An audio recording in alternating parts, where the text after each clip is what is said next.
আসসালামু আলাইকুম। বাংলা সংবাদে সবাইকে স্বাগত জানাচ্ছি ফিরোজ তোহা। শুরুতেই বিআরবি কেবলস সংবাদ শিরোনাম। ইন্নালিল্লাহ, আবারও মধ্যপ্রাচ্যে ভয়াবহ তৃতীয় বিশ্বযুদ্ধ শুরু হয়ে গেছে। মার্কিন যুক্তরাষ্ট্র এবং দখলদার ইসরায়েলি বাহিনীকে কোনোভাবেই ছাড় দিচ্ছে না ইরান। আবারও পাল্টাপাল্টি হামলায় তৃতীয় বিশ্বযুদ্ধ শুরু হয়ে গেছে। আর এরই মাঝে আমাদের হাতে এসে পৌঁছেছে এই যুদ্ধের সর্বশেষ গুরুত্বপূর্ণ সবথেকে তাজা আপডেট সংবাদ আপনাদের জানিয়ে দিব। প্রথমেই জানাবো, ইরানকে ফাঁসাতে আরব আমিরাতে হামলা চালিয়েছে ইসরায়েল। তাসনিম নিউজ এজেন্সির প্রতিবেদন। সংযুক্ত আরব আমিরাতে সাম্প্রতিক ড্রোন হামলার পেছনে মূল কারিগর হিসেবে কাজ করেছে ইসরায়েল। ইরানের উপর এই হামলার দোষ চাপে আমিরাত এবং তেহরানের মধ্যে যুদ্ধ বাধাতে এমন ঘটনা ঘটিয়েছে দেশটি। ইরানের একটি সামরিক সূত্রের বরাত দিয়ে এই তথ্য জানিয়েছে ইরানের বিপ্লবী গার্ড বাহিনী আইআরজিসির ঘনিষ্ঠ সংবাদ মাধ্যম তাসনিম নিউজ এজেন্সি। গত ১৭ মে আরব আমিরাতের প্রতিরক্ষা মন্ত্রণালয়ের এক বিবৃতিতে দাবি করা হয়েছে তাদের বিমান প্রতিরক্ষা ব্যবস্থা ৩টি ড্রোন প্রতিহত করেছে। এগুলো মূলত ইহুদিবাদীরা ড্রোনগুলো আমিরাতের দিকে ছুড়েছিল, যাতে করে ইরানের সঙ্গে আমিরাতের যুদ্ধ আরও বেড়ে যায়। এরপর জানাবো, ইসরায়েলি পার্লামেন্ট বিলুপ্তির বিল পাশ, বিদায় ঘণ্টা বাজছে নেতানিয়াহুর।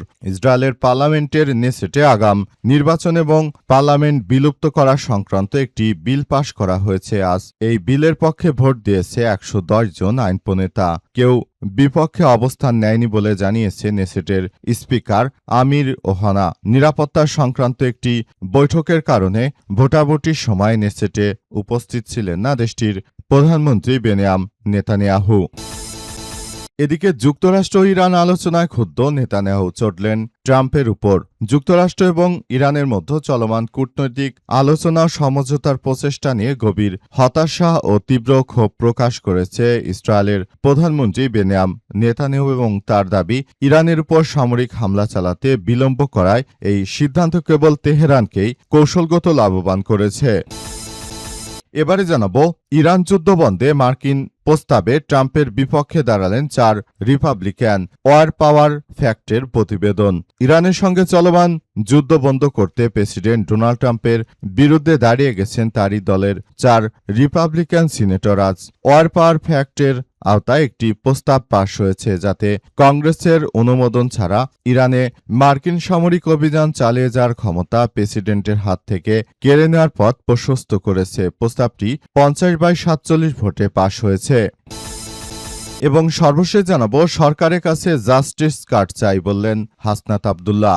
জনগণের কাঙ্ক্ষিত ন্যায় বিচার পাচ্ছে না দাবি করে সরকারের কাছে জাস্টিস কার্ড চেয়েছেন জাতীয় নাগরিক পার্টি এনসিপির দক্ষিণাঞ্চলের মুখ্য সংগঠক কুমিল্লা ৪ আসনের সংসদ সদস্য হাসনাত আব্দুল্লাহ। তিনি বলেছেন, দেশে ফ্যামিলি কার্ড কিংবা কৃষক কার্ড সহ বিভিন্ন ধরনের সুবিধা দেওয়ার কথা বলা হলেও মানুষ ন্যায় বিচার থেকে বঞ্চিত। আমরা একটি জাস্টিস কার্ড চাই, আর সেটা যদি না দিতে পারেন তাহলে জনগণের হাতে আছে লাল কার্ড। সুতরাং আপনাকে লাল কার্ড দেখানো হবে। প্রিয় দর্শক, এতক্ষণ শুনছিলেন সংবাদ শিরোনাম, এবারে বিস্তারিত। তবে তার আগে বন্ধুরা, অনুরোধ থাকবে এই সংবাদটিতে একটি লাইক দিন। এই চ্যানেলে আপনি নতুন হয়ে থাকলে আমাদের সংবাদটি দেখতে দেখতে চ্যানেলটি সাবস্ক্রাইব করে রাখুন। কমেন্ট করে বন্ধুরা আপনার মূল্যবান মতামত জানিয়ে দিন আপনি বিশ্বের কোন দেশ থেকে বা বাংলাদেশের কোন স্থান থেকে আমাদের সংবাদটি দেখছেন এবং শুনছেন। আর বন্ধুরা, সংবাদটি আপনার সোশ্যাল মিডিয়া ফেসবুকে শেয়ার করে বন্ধুদেরও দেখার সুযোগ করে দিন। গাজা যুদ্ধে আপনি যদি নিরীহ ফিলিস্তিনিদের ভালোবেসে থাকেন, কমেন্টে ইয়েস লিখে পুরো বিশ্বকে আমাদের এই তাজা আপডেট সংবাদটি দেখার সুযোগ করে দিন। এবারে বিস্তারিত।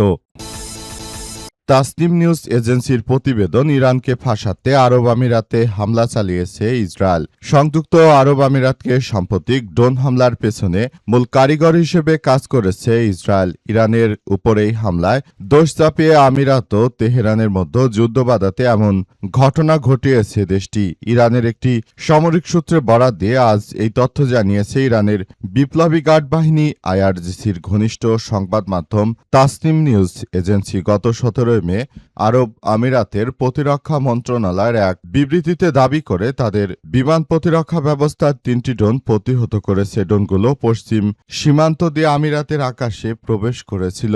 আমিরাতের মন্ত্রণালয় আরও জানিয়েছে যে 2টি ড্রোন সফলভাবে প্রতিহত এবং ধ্বংস করা হয়েছে। তবে তৃতীয় ড্রোনটি আল ধাপরা অঞ্চলে বারাকা পারমাণবিক বিদ্যুৎ কেন্দ্রের অভ্যন্তরীণ সীমানার বাইরে একটি জেনারেটরে আগুন লাগার ঘটনা ঘটায়। এই ঘটনার পর শুরুতে আমিরাত প্রতিরক্ষা মন্ত্রণালয় দাবি করে ড্রোনগুলো ইরান থেকে তাদের দেশে প্রবেশ করেছিল। তবে হামলার দায় স্বীকার করেনি ইরানের সশস্ত্র বাহিনী, বরং একটি সামরিক সূত্র তাসনিম নিউজকে জানিয়েছে যে আমিরাতের ড্রোন হামলাটি চালিয়েছে ইসরায়েলিরা। সূত্রটি আরও জানায়, আমিরাতকে ইরান এবং অন্যান্য ইসলামিক দেশগুলোর বিরুদ্ধে এই অঞ্চলে আরও বেশি নেতিবাচক কর্মকাণ্ডে জড়িয়ে ফেলার চেষ্টা চলছে। সূত্রটি উল্লেখ করেছে, গত 3 মাসে আরব আমিরাত বিভিন্ন ক্ষতিকর কর্মকাণ্ডে লিপ্ত ছিল।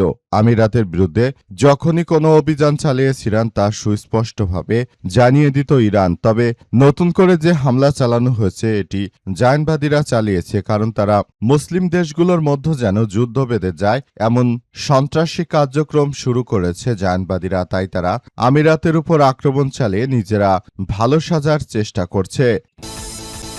ইসরায়েলি পার্লামেন্ট বিলুপ্তির বিল পাশ, বিদায় ঘণ্টা বাজছে নেতানিয়াহুর। ইসরায়েলের পার্লামেন্ট নেসেটে আগাম নির্বাচন এবং পার্লামেন্ট বিলুপ্ত করা সংক্রান্ত একটি বিল পাশ করা হয়েছে। আজ এই বিলের পক্ষে ভোট দিয়েছে 110 জন আইন প্রণেতা। কেউ বিলের বিপক্ষে অবস্থান নেয়নি বলে জানিয়েছে নেসেটের স্পিকার আমির ওহানা। নিরাপত্তা সংক্রান্ত একটি বৈঠকের কারণে ভোটাভুটির সময় নেসেটে উপস্থিত ছিলেন না দেশটির প্রধানমন্ত্রী নেতানিয়াহু।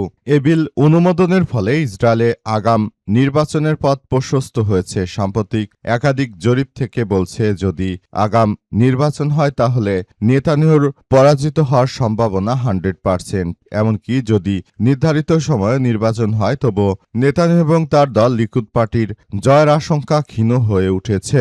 ইসরায়েলি সংবাদ মাধ্যমের খবরে বলা হয়েছে যে এগুলো বাস্তবতা অনেক কঠিন, কারণ নেতানিয়াহু দীর্ঘদিন ধরে তিনি দেশের অর্থনীতিকে ধ্বংসস্তূপে পরিণত করছেন। তার উদ্দেশ্য হচ্ছে শুধুমাত্র যুদ্ধ করা, মুসলিমদের সম্পদ লুটপাট করা, যেমনটা গাজায় করেছে, ফিলিস্তিনে নিরীহ মানুষকে হত্যা করেছে। পাশাপাশি তারা লেবাননেও একই কায়দায় হামলা চালাচ্ছে এবং পাশাপাশি তারা অন্যান্য রাষ্ট্রগুলোতেও এই একইভাবে হামলা চালিয়ে তারপর পুরো পরিস্থিতিকে জটিল করে তুলছে।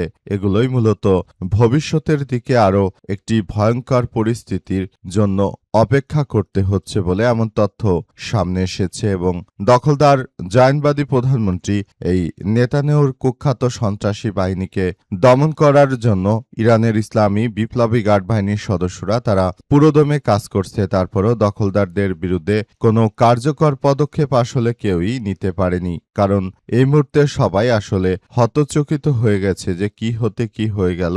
বিষয়গুলো সম্পর্কে এখনো কেউ ওয়াকিবহাল নয়। যুক্তরাষ্ট্র ইরান আলোচনায় ক্ষুব্ধ হয়েছে নেতানিয়াহু, চটলেন ট্রাম্পের উপর। যুক্তরাষ্ট্র এবং ইরানের মধ্যে চলমান কূটনৈতিক আলোচনা এবং সমঝোতার প্রচেষ্টা নিয়ে গভীর হতাশা এবং তীব্র ক্ষোভ প্রকাশ করেছে ইসরায়েলের প্রধানমন্ত্রী বেনিয়ামিন নেতানিয়াহু। তার দাবি, ইরানের উপর সামরিক হামলা চালাতে বিলম্ব করার এই সিদ্ধান্ত কেবল তেহরানকে কৌশলগতভাবে লাভবান করেছে। মার্কিন প্রশাসনিক কর্মকর্তা এবং ইসরায়েলি অভ্যন্তরীণ সূত্রগুলোর বরাত দিয়ে মার্কিন সংবাদ মাধ্যম CNN এই তথ্য নিশ্চিত করেছে।